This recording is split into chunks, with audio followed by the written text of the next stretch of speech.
Hello, and welcome to the Brutal Iron Gym podcast, where our goal is to cut through the BS and deliver the brutal truth about topics related to health and happiness.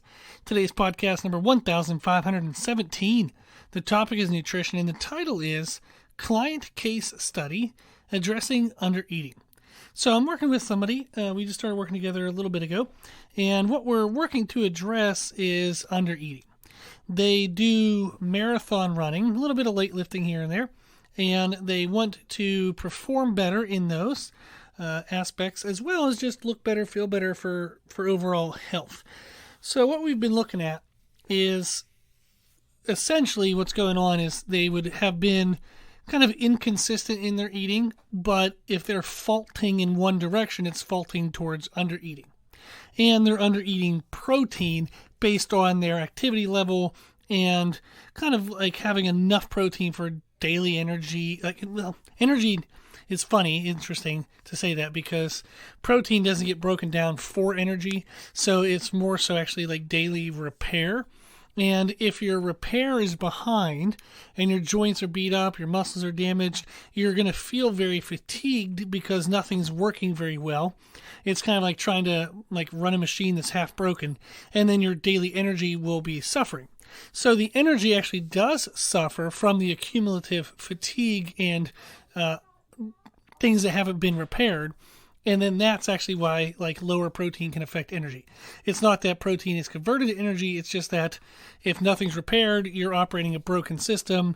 It's inefficient. You feel tired, lethargic, just kind of feel beat up all the time. And that's what negatively impacts your energy. So having enough protein is actually helpful towards daily energy, because then you feel fresh, you feel good, your joints don't hurt, nothing feels beat up. And that's actually what we're looking for. Not only for physical repair from her activities, but also just to maintain a better kind of energy balance throughout the day. And we want, as she gets older, to not run into osteoporosis issues. So making sure we have enough calories, making sure we have enough protein, make sure that she maintains healthy bones. Since this client is a smaller framed human being, like 100 pounds body weight, and they do a lot of running, they run the risk of having early negative effects of bone loss. So if we're not eating correctly, they're going to be very susceptible to early onset osteoporosis, really bad posture mechanics, and a lot of other type issues that can be correlated with all those. So in their nutrition plan, what we started with was actually just some minimums. I was like, hey, let's see if we can get 1,000 calories a day as a minimum. Let's see if we can get 60 grams of protein a day as a minimum. That's going to be kind of like our starting place. Then for the timing of it, they typically wouldn't eat during the day, and they would eat most of their food at night. So I said, let's rearrange that a little bit, and let's aim to have 33% of your calories by 4 p.m. Yeah, 4 p.m. Coincides with when they get off work. So I was like, see if we can make these changes, and that'll get us more consistent and a little better than where we've been. But it's not like telling somebody to rework their entire life, change every single habit they've ever had. So I'm not asking her to eat certain foods she's not used to. I'm not asking her to all of a sudden, eat 7 meals a day. We just want to say, of what we're doing now, what would be like a best day that we have now? And can we have that best day a little more consistently? And then let's get some consistency to see what we can change and modify as we go. So that's actually what we're focusing on. I told her that to hit the 1,000 calorie minimums, she can use a food tracking app if she wants, or she can just kind of read the labels on the foods she has available or sitting next to her. So if she eats some cashews, read the label on it and say, okay, well, I've eaten about a half a cup of cashews, X amount of calories. I'll add that up as I go throughout the day. So she can add it up in her mind, or she can add it up on a tracking app. Eventually, I would probably push the person to do the tracking app as we get into more complex components. But again, it kind of depends on every individual person I work with. What results do they want? If they want results that can be managed without the app, then sure, let's do it without the app. I'm not asking, there's nothing that needs to be done that a person doesn't want to do. That kind of thing. So just try to make it as easy as we can to achieve to whatever degree of success that they want. So what she did was she wrote out what her foods were for the past, for a couple days here, recent days, So what I want to do in today's podcast was read through the food choices that she made and then just talk about some of my initial thoughts and what might be some of the feedback that I give her. Okay, so one of the days she ate for breakfast Greek yogurt, chocolate granola, and frozen berries. Good. The Greek yogurt's going to have protein. The granola has like fats and a little bit of carbs in it. The berries have some carbs. So the fats and the carbs are going to give her some energy to go to her next meal. And she has some protein in there. Awesome. Then at lunch, she had a quinoa salad, which is quinoa, chickpeas, onion, cucumber, olive oil, and sunflower seeds. Now in that, you would get some protein from the chickpeas, some protein from the sunflower seeds. I'm not sure how much protein would have really been in there, but it's an overall healthy meal in the sense that it has some proteins, has some complexity to it, especially the olive oil having some fats in there. It's going to break down slowly. So breakfast, she would have had the breakfast, and it would have broken down slowly to provide her protein and energy nutrients, carbs and fats, in her bloodstream throughout the morning. Then she has the quinoa salad, again, getting in some protein, getting in some fats and carbs. That'll break down slowly throughout the afternoon. Then after work, she did a Premier protein shake, which she says has 160 calories and 30 grams of protein. That's badass. 30 grams of protein is like half of our minimum that we wanted, so that's great. 160 calories is pretty low calories, even though she only really, her minimum that we're aiming for is 1,000. That's still, only like 16%. So not a lot of calories there, but that's okay. She had the lunch earlier, and after the snack, sometimes she works out, sometimes she doesn't. Not sure if she went for a run or a workout on that day. And then dinner was chicken, pesto, gnocchi, broccoli, and there you go. So she had chicken, a carb, and some vegetables. That was actually a really good day. So she had 3 good solid meals. She had the protein shake, hopefully before she went and did some running or did some weight training. She would be able to add some carbohydrates at that snack if she was actually active in going out and running and lifting weights. So that way she had a little extra energy, because the lunch wouldn't have provided a ton of energy. It would have been good for it, like itself, but it probably wouldn't have lasted and given like much of an effort energy-wise towards any kind of evening training. So this day was awesome. She kicked butt. She paid attention to having some protein in every meal, and she had nice 3 good full meals in that protein shake in the afternoon. Awesome. Really good day. My suggestion on that would be is she didn't include the numbers, but I'm assuming that would be all over 1,000 calories, and it's going to put her around 60 grams of protein for sure, because she had chicken with the dinner, she had the Greek yogurt at breakfast, and the chickpeas and the sunflower seeds would have provided some protein at lunch. So she was probably at least at 60 or maybe a little bit over for that in grams of protein, 1,000 calories probably. And then my advice there would be as well, if you did go for a run or if you did weight training after that snack time, that Premier shake, you could add some carbs there if you wanted, just to give you extra energy during the physical fitness activities, and we'd have absolutely no worries about that converting to body fat. She's not even really eating enough to worry about that. We're actually just trying to prevent her body from eating itself at this point.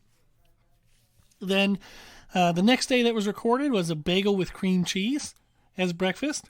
Not bad, because it would have given us some carbohydrates. Cream cheese might have had a little bit of fat, maybe a smidgen of protein, but there's not a lot of protein there.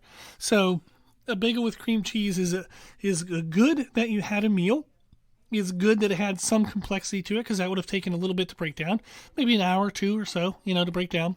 We would have liked a little more protein in that meal, though I'm pretty sure that was probably pretty low. Then lunch was an orange, the Premier protein shake, and then that quinoa salad. Glad. That's awesome. Like, adding the protein shake there was great, because it boosts the protein of that meal, knowing that we were behind from having less protein at breakfast. So that was a good lunch for sure. And then she had dinner with stir fry, rice, veggies, soy sauce, teriyaki sauce, and then chicken. Good. So she had some protein at dinner. Now, I'm assuming on this day she didn't have any afternoon snack, nothing like that. So that would be an okay day. if she didn't do any running or weight training. If she did do running or weight training, it would have been nice to have put some nutrients in your face right before that or directly right after that. So that way the body would have not been in as much of a deficit following that bout of activity. So if that was a non-training day, non-active day, did really good job.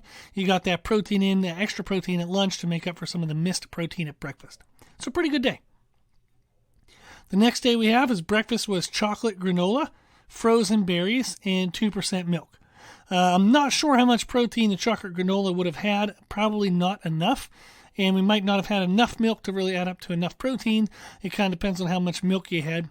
But that meal would have been plenty of carbs and fats. So granola has a lot of calories and a lot of fats, I believe. I'm 99% sure. Let's actually check and see if I'm actually right here. So probably a good thing to do every now and then, although I'm pretty certain I know what I'm doing. So let's see if we can find the nutrition facts here. And of course I can't. So this is a lovely thing to do when everybody's listening to you right now. So let me check a different link here. Okay, let's see if this one would work. So what I do, if you're wondering, is just do a Google search for granola nutrition facts, and it pops up.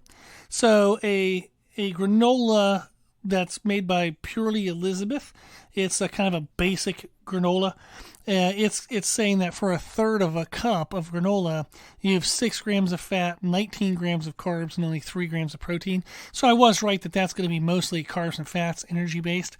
There's not going to be a lot of protein.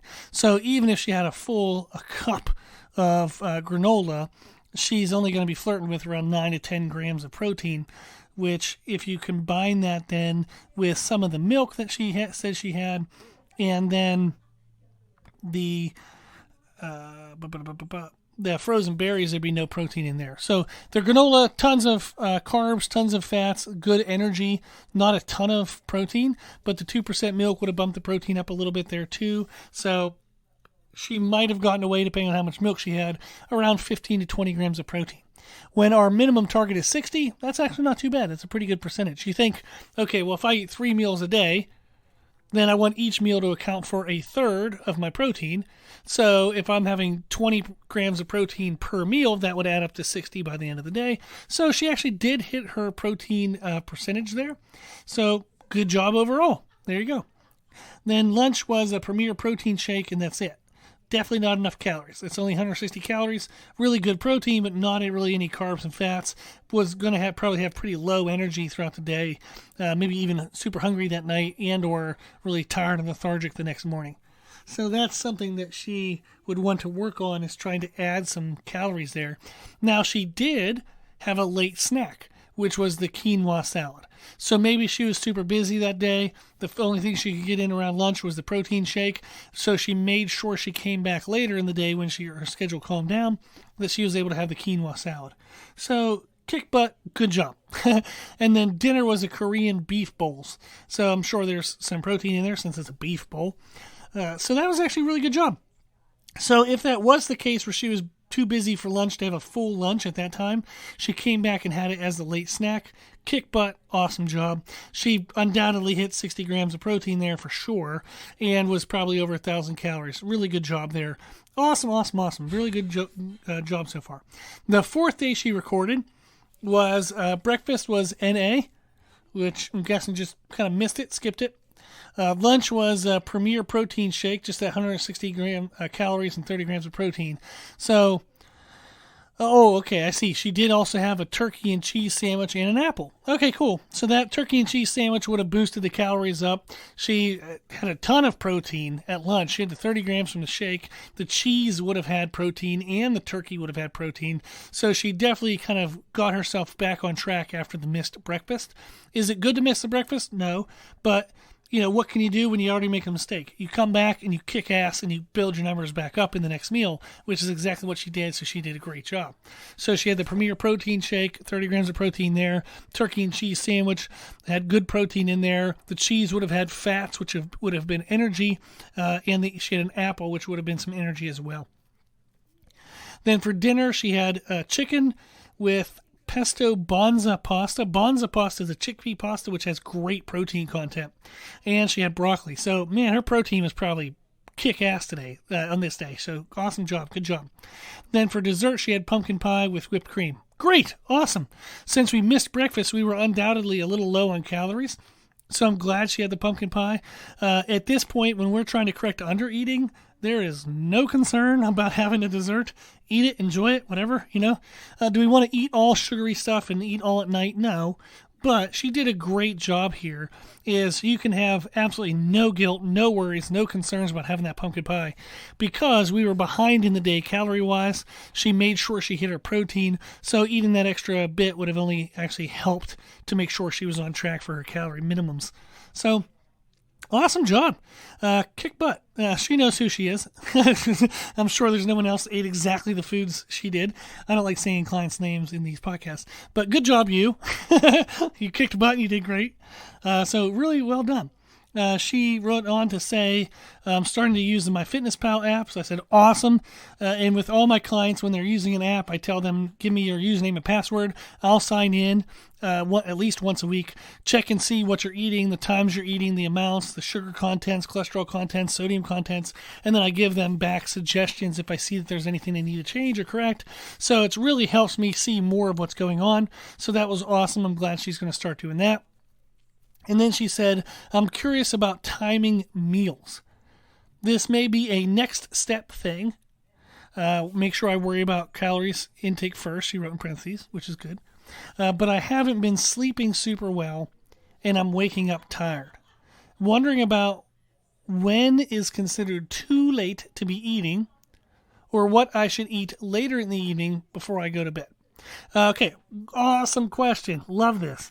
So, if you're dealing with fatigue and maybe you're not sleeping well because you're hungry, eat more earlier in the day. That is the absolute best way to correct that, is don't try to eat more at night. Try to eat more during the day. Now, is that convenient? No. Is it the best answer? Yes. So that's why I'm giving you the answer. It's better to eat more at breakfast at lunch. So that way, by the time you get into the evening, you've had a lot of calories and you won't have accumulated as much fatigue throughout the day. If we eat throughout the day and say I used 2,000 calories, but I've only eaten 1,200, then I'm going to feel tired from that. I'm going to try to overeat. I'm going to try to eat to make up that 800. Maybe I accidentally eat 1,000 rather than the 800 that I really needed. So now I have this 200 calorie surplus, and all of a sudden I gain a little bit of body fat. The challenging part is, I used to teach exercise physiology at the local university. We did breathing tests for calculating how many calories a person burns in a day. You can get a pretty accurate estimation of how many calories a person uses in a day. But our days are different. Whether I walked up a flight of steps, whether I didn't. Whether I had problems with a printer, so I had to walk back and forth from my computer to the printer 17 times when I normally don't do that. Our caloric usage differs every day. You can calculate BMR, like basal metabolic rate, but there's a significant portion of the calories per day that's attributable to just activity. And what I'm getting to all that is it's very hard to know exactly how many calories you need at the end of the day. So it's easier to eat earlier in the day, and then if you don't feel as hungry, eat a little bit less at the end of the day. If you feel kind of hungry, just eat your normal meals. If you're tired throughout the day, you don't eat enough throughout the day, it's hard to determine how much do I need to eat to get to my baseline, even though I'm really super tired.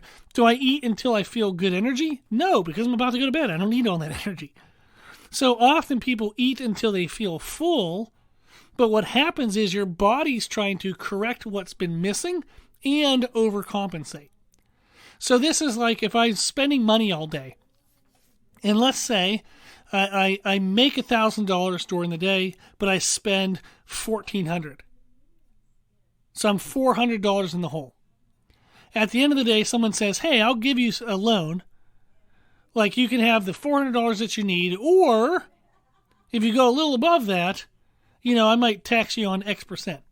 And you're like, well, I needed $1,400. If I only take $400, I'm at risk tomorrow. Maybe what happens if I don't have enough? So I think maybe I'll take $600. I'll take the $400 without the interest. I'll take then the extra $200, pay a small interest just to ensure that I have some money. But that's normal sense, right? As you would say, if I'm spending more than I'm making and I have an opportunity to get more to protect myself, I'm willing to pay a little bit of a toll on that, a little bit of a percentage. Essentially what happens when we undereat during the day, our body then says, hey, we're in a deficit. I want you to eat more food. And whatever you eat, it's going to say eat more, eat a little more, eat a little bit more. You'll go a couple bites above what you really needed, and there will be a surplus. The body wants that surplus because it wants that protection. But the percentage that we have to pay is body fat accumulation. So if we undereat during the day, our body tries to make up for that at the end of the day, but it doesn't try to make up for it just to what it needs. It tries to add in extra protection. That extra protection costs us in the form of body fat. Whereas, if I make $1,400 throughout the day, I spend $1,400 throughout the day, I don't want to add on any money if I'm going to have to pay an interest, right? Somebody said, I'll give you $1,000. I'm like, I don't need it. I don't want that. I don't want $1,000 at some X percentage because I don't need it. I'm making as much as I'm spending. Same thing with body fat is if I eat enough during the day that I get to the end of the day that I'm not in a deficit, then I don't accumulate body fat because my body doesn't try to overeat. So the best way to address fatigue, the best way to address when you're not sleeping well, when you're waking up tired, is to eat more at the beginning of the day. So eat more at breakfast, eat more at lunch, and then you won't feel as tired going the next day because you're starting to compensate and cover that deficit that you've been in. So don't end the day with having to make up a bunch of calories. Get ahead of your day. So most of my clients, I want them to do thirds.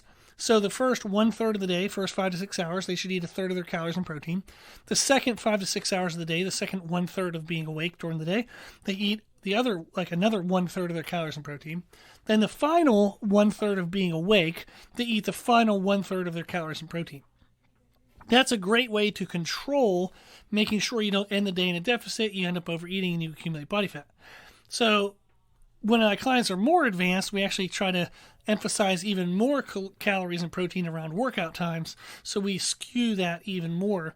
But that's a good baseline to aim for, is aiming to have 1/3 of my calories and protein in the first third of the day, 1/3 in the middle third, 1/3 of the end third.